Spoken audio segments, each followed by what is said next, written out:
Some of you have overstayed in places that you are supposed to have left long time ago.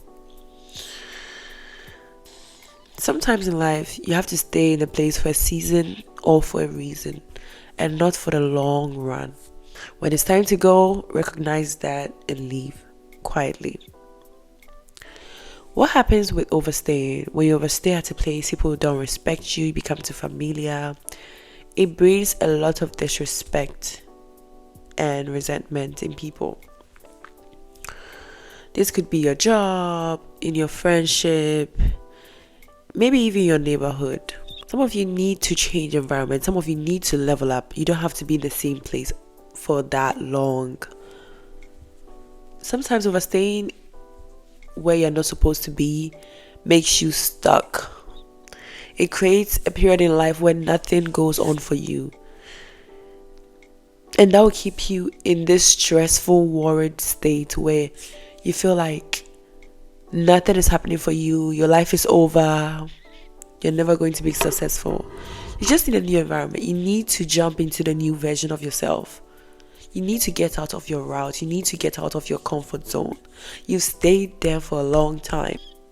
In that period in your life, that period in your life you've overstayed, and you need to move out and on. Some of you have overstayed in that toxic relationship for a long time. With that man who hates you, with that man who's jealous of you. Some of you have overstayed in that friends group that is not taking you anywhere. Honestly, that friends group is hurting you if for anything it's hurting you. You know your friends hate you. You know they don't wish the best for you. You know how much they don't appreciate you. You know how much your family wants you out. You know how much your family hates you. Why are you still going to them? Why are you still telling them what goes on in your life? Why are you still going back to that pain? Do you know that it's going to make them hate you more? You're too familiar. Move out. Move out. At some point, the only way to gain respect is to just move out. Cut people off and go on. Go on with your life. Just go on with your life. Nothing is going to happen to you. You might think that is going to kill you, but that will make you stronger. There's a saying that goes, what doesn't kill you makes you stronger. If you want to be stronger than who you are, you have to change your environment and move on. No matter how much of discomfort you're going into. Because, from the beginning, it's going to be very, very uncomfortable. Changing the environment and being something you've never been before. You're going to feel this uncomfortability. It's okay. We all go through that. When I started my YouTube channel, it was crazy. I was hiding behind, I was filming the video in a mirror and I was still hiding. That was how much nervous I was.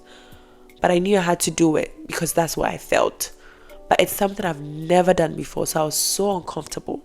I was like, how am I going to get through this? Are people even going to listen or watch? But that's the thing about your mind. It's there to keep you safe. And if you allow, we're going to be in this safety net for a long time. And what happens when you're too safe? You don't grow.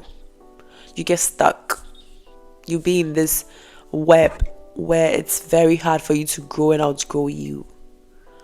Meanwhile, there are so many beautiful versions of yourself out there that wants to manifest itself into this world to help you and your generations to come. And if your generations before.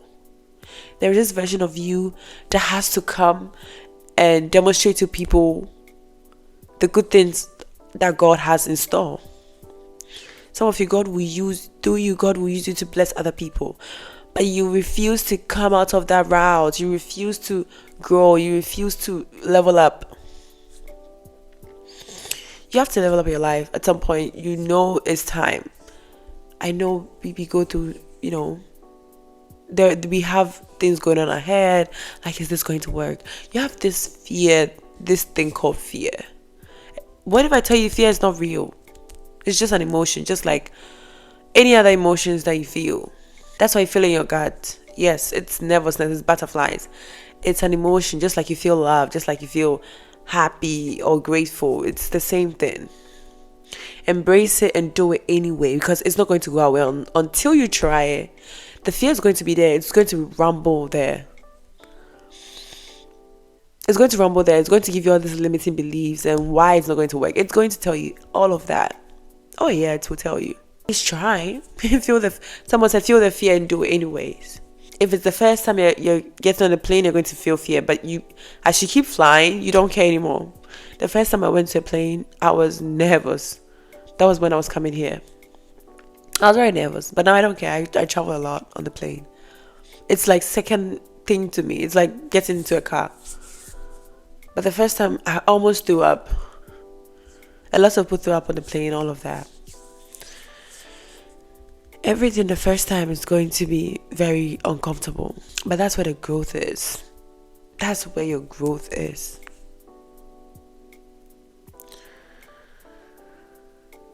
Being in this recycled system, recycled routine, it's going to give you the same results every time. You can't put in the same thing you were putting in before and expect it to be different. You have to try something new. You have to put in a new method, a new routine. Incorporate it one by one and see. That's one thing about leveling up. If you want to level up, some of you see it as this grand thing, like you have to do everything in a day. No, you don't do everything in a day. You take it one at a time. It's like learning to walk. If you haven't done something before, don't sit down and imagine how difficult it's going to be because you have to do everything at once. Today I was scrolling on TikTok and someone was asking to give them advice on how to glow up. And people in the comments like, you have to do this, you have to work out, do Pilates, do breath work, do meditation, and I remember someone commented on that post, on that comment and said, that's too much to do at once. I'm just mentally tired already. And I get it. But you have to take it one at a time. It's the same thing. You go on the internet and you find out how to glow up or how to be this, how to be that, how to get out of this. And you feel like you have to do everything within that week because you want to do it quick because you're afraid. You're afraid it might not work out. So you want to try it quick, like a tryout, to see if it's going to work and drop it quick so people don't see that you're failing. You don't want people to know that you failed at something. So you want to get into it quick so that in case it doesn't work out and you fail, it was just this quick time, people wouldn't realize it. But what builds a good routine is being consistent with it. That's why it's a routine. You take it one by one and get to see what you love and what you don't love in that routine because it's programmed differently for everyone. Some people don't like workout. Some people don't like this. Some people don't like matcha tea. Some people don't like so many things. Some people thrive with that. So with me, when I'm leveling up or when I'm getting out of a route and I find an idea or I find a tip from my influencers or other people, I take it one at a time. Like, how is this going to work for me? Let me try it for like a week or two and see how it works so I can incorporate it somewhere in my routine. Maybe I'll do it on the weekends. Like, I started taking Pilates class and I do it once every Tuesday. And I took another class of swimming. I've never said it to anyone. And I do it also once in a week. Just incorporating things bit by bit. Do I love them? I love swimming. I realized I love swimming, even though I was hydrophobic. And I don't like Pilates. I'm not a fan of that. I'm not really a fan of that. The way I expected it to be, it doesn't really. I was like, okay, this is too easy. Maybe a little bit too easy. I expected it to like so difficult. And it looked like yoga but with a machine. So I was like, okay, this is normal. It's not what I imagined. So I'm not really a fan of her. Like, I'm not really like, yay, Pilates, no. But other girls are like, yay, Pilates. They're so like into it. And I'm like, okay. I'm just chilled about it. I'm more into workouts than Pilates. And that's how it works. Someone doesn't like workout. I know a girl, all she does is Pilates and she looks great. Like, when she's working out, she looks pissed. But when she's doing Pilates or yoga, she looks great. She glows. So if you want to level up, you want to get out of that route, you want to get out of that familiarity, you need to try. At least give it a try and get out of that comfort zone. It's going to kill you. Literally, it's going to keep you rotten. Some of you keep doing the same thing you've been doing for the past 3 years, 5 years, 10 years. Not even a single change. And you keep saying tomorrow, tomorrow, tomorrow. Okay, today was tomorrow. Do you know that? Last time you said the same thing, it's going to be this year. We're already in this year. When are you going to start? I've been there. I get it. I've been there. I've been in that stage in my life where I promised myself a lot of things, but I didn't have the willpower to go after them. And I started bit by bit. I realized what made me get into the habit of getting out of my normal boring routine was when I worked out and I ate right and I get sunshine. For me, these are what works for me. Lots of people say a whole lot of complicated stuff. When I work out, like I lift weights, I train, I do cardio, I walk, anything that gets me moving. When I do it could be dancing, yoga. When I do any body movement and I eat whole food like vegetables, good protein and fat and good carbs, and I eat like very good, I get my sunshine and rest, I thrive. To me, that's everything. It feels like I'm being pampered a lot. And then the other extras come in, like relationship, family, friends. And then those are the things that come, like traveling, reading. Then my hobbies come in. That also helps. But my main source are these. But if I don't do it, how would I know that I like it? If I was afraid to work out, because at first I was afraid to, try certain workout because I thought, oh, I might break my bone. But then I was wishing for a certain type of body. I did it. It worked for me. There were certain foods that I swear I was never going to eat, but my body needed it at some point to be who I'm supposed to be, to glow. I used to hate salads. I used to hate chickpeas and those legumes, beans, and now I eat them and I thrive.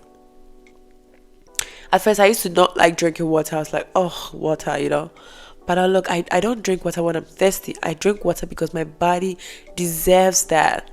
My body deserves water to keep it, hydrated, moisturized. My skin needs it. My coochie needs it. My whole pores needs water. My heart needs water. My gut needs water. My brain needs water. So I take it for a different reason now. Just shift your mindset on whatever you find is very difficult for you to do, like a heavy task. You feel like, oh my gosh, just shift your mindset. Look at a positive side. Yes, you hate that thing, but what benefit? Now I look at this differently. Like, what benefit am I going to get from this? Okay, what benefit? Let me get out of this childish thinking and look at the good side of it. Because you might not like this food, but that's what's going to keep you alive for a long time. Do you want to stay alive, or you want to have instant gratification? If you want to stay alive for a long time, you want to look healthy, you want to look like you have your stuffs together, you want people to take you serious, then do what is going to bring you that result. If that means working out, do it, because people who work out are taken seriously. Even when they go for job interviews, when they are at a play, like whatever they do, they are taken more serious. Even by random strangers. People trust people who work out and look like they take good care of themselves. People trust them because they look like they have a routine. They look like they are disciplined. They look like they trust themselves. They look like they have so much confidence. Because if they could wake up every day to hit the gym, then they could take this particular thing seriously every day, commit to it. It's you practicing how to commit and stay consistent. At first, I used to not be consistent. At first, I used to not be consistent on YouTube. And it was in my life. It was showing up in my life. Sorry, guys, I have cold. And it was showing up in my life. I wasn't consistent with my YouTube post. I wasn't consistent with a lot of things. But when I started getting consistent in my own real life, I started getting consistent on my YouTube. It's like, this is something I love. I don't care if I don't show up every day with my face. It's the message that counts. What do I have to tell my subscribers? What are they waiting to hear? What's the message that I feel like sharing? What are the things I want to talk about today? And I don't have to wait and be like, oh, when I feel like it, because I'm in this route and it's keeping me inconsistent. I snapped out of it. And now I do it because I enjoy it. Because I know someone is waiting for me to listen. Because I know this message is meant for someone. It's meant to awaken someone and get them back on their feet. They need it more than I do, because I know it. So they need it. So why be selfish? I have to share it. And enough for me to share it, I have to develop the habit of connecting to God, listening to Him, speaking from my heart, taking this seriously, and delivering the message the way it's supposed to get to them. Obedience to God and consistency. It will get you far. Ooh, right. It's been a while since I posted something motivational. Yay. Okay, guys, that's all I have for you guys. I'll see you guys in the next video. Bye. And stay motivated. Stay consistent.